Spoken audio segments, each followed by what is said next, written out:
In this video, we're going to go ahead and get started on the barricade itself so we have something that we can actually use and work on the interaction system, with.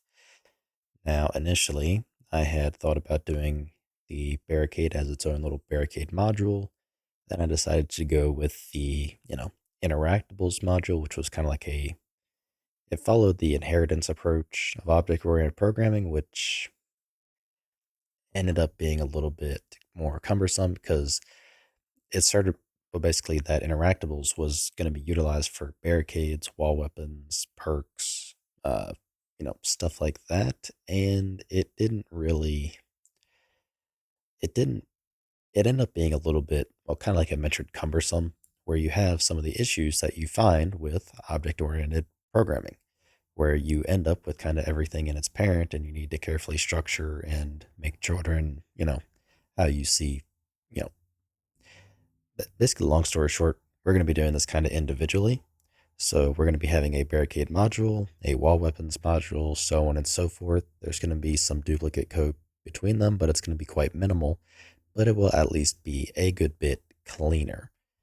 So what we're going to do is in source, we are going to make a new Unreal module, and we're going to call this one barricade module. Now I'm going to name, you know, suffix everything with the word module because I plan on having, for example, the barricade class be called barricade. So let's go ahead and make that module. Go to the modules build.cs, remove anything related to slate, and we want to add a public dependency, which will be the core module, because that core module contains the interact interface. So now that we have all that in play, we can go ahead and under the public folder, create a new Unreal class, and let's do an actor. So let's make a new folder called Barricade, and we'll just make, let's see, we'll make the actual actor called Barricade as well. Okay, I thought I pressed cancel by mistake. And for the time being, because I have some other plans for handling the movement part, we are going to just ignore tick and get rid of it. Oops, didn't mean to remove the constructor. So we just want the constructor and begin play. So we can get rid of tick, get rid of the remaining comments, and set B can never tick to false. So we don't want this actor to tick currently. Next up, we need to go ahead and make it inherit or implement the interact interface. So let's go ahead and include the interface. So interfaces, interact interface.h, and public I interact interface. So now that we have that, we can go ahead and work on kind of the general construction part. So what I mean by that is we're going to have a primary data asset that kind of represents the barricade. Think of the data asset as it describes what the barricade should be, how much it should cost, what it should look like, and some other information like what should it do, like not what should it do, but like where should it go when purchased. So does it just open like a door, a rotating door? Does it slide out of the way? Does it just disappear? That kind of stuff. So what we're going to do is create a primary data asset. So under Barricade, let's add a new Unreal class. It's going to be a primary data asset, and we'll call this one PDA underscore Barricade.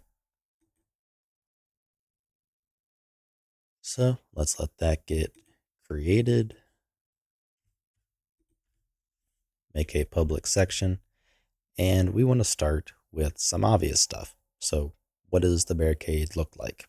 So in that case, we're going to use a static mesh. So U property, we'll do edit anywhere, blueprint, read only, and yeah, we'll just do category barricade. Now for this, we're not going to use hard references. So I believe I discussed kind of the overall approach in a previous video. I can't remember because I just deleted like the past 4 of them. but I'm going to go ahead and cover it again anyways once we get into the editor.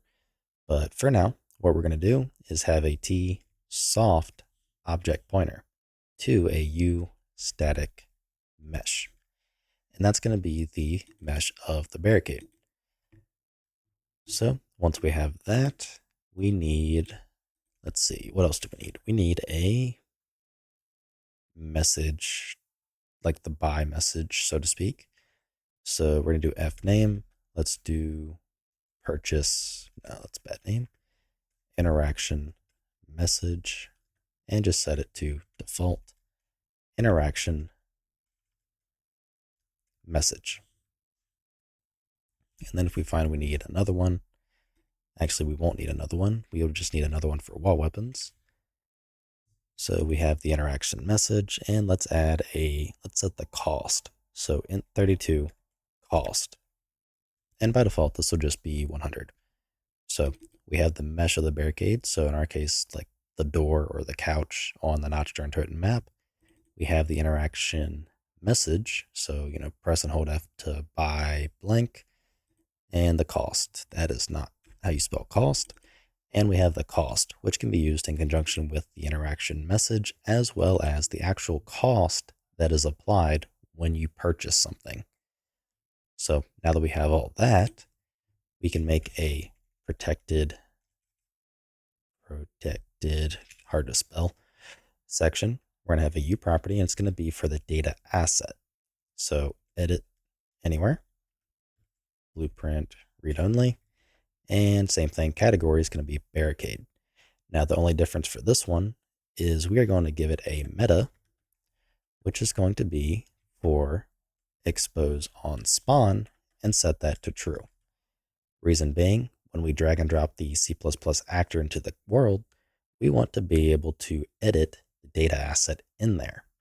So we want a T object pointer for our data asset, which is U PDA underscore barricade. So let's go ahead and forward declare that and call it barricade data. Simple enough. So we have our barricade data, barricade data asset and our barricade. Now we just need kind of a root component for this. So U property, visible anywhere. Actually, I guess technically we don't need to expose the root. Let's just go to our barricade.cpp, and I'll explain the reason why we need the root, to begin with. So root component equals create default subobject of U scene component, and we'll just call this one, root component, like so. So once we have all that, let's go ahead and compile and launch and just kind of see where we're at. Okay, so once the editor is back open, let's go ahead and go to our barricade module and grab our barricade and drag it into the world. So basically, the reason for that root component is if we didn't have it, when you drag and drop it into the world, it's going to just go to the world origin, which is somewhere over here. Yeah, right there. And we wouldn't be able to move it. So even if we clicked and dragged it, once we released it, it would just snap back to the world origin. So that's the purpose behind that. So here you can see we have our data asset. So we can go ahead and just drag the actor into the world, set the data asset, and we're good to go. It's already configured. We just edit it through the data asset. So that's the plan behind all this. So in order to do that, let's go ahead and do a quick test. So we want to do one thing first. Let's go to our zombies folder, and we're just going to create a temporary data asset off of the PDA barricade. So DA underscore temp barricade. That'll be the name. And we want to test the default interaction message. So we're going to get that set up just really quick. So barricade.h, we have the interact interface, which has get interaction message that we need to override. So get interaction message.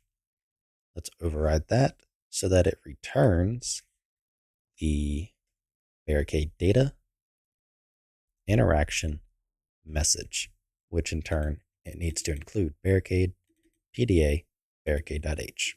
So let's go ahead and close down the editor, recompile and relaunch one more time just to make sure that it does in fact actually print out, the message that we want, and we are good to go.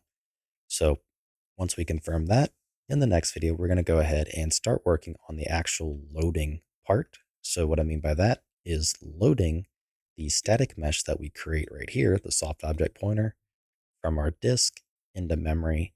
And then once it's loaded into memory, we can go ahead and use it.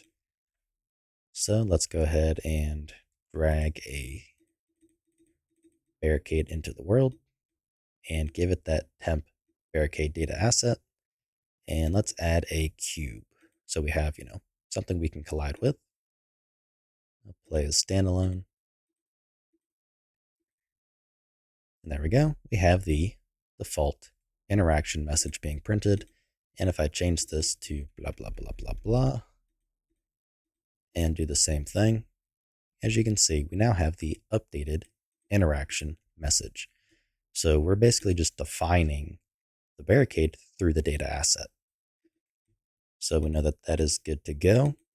We can go ahead and close this down. Well, actually, yeah, we can just leave this guy up. That's probably fine. But we're going to, now let's leave the cube there too, so we can actually select it. So this is where we're going to end this video. And in the next one, we're actually going to make it use the static mesh that we define inside of the actual barricade. So I will see you then. If you like what I'm doing and you want to help support me, you can find a link to my Patreon in the description below, which will also grant you early access to every video in this series.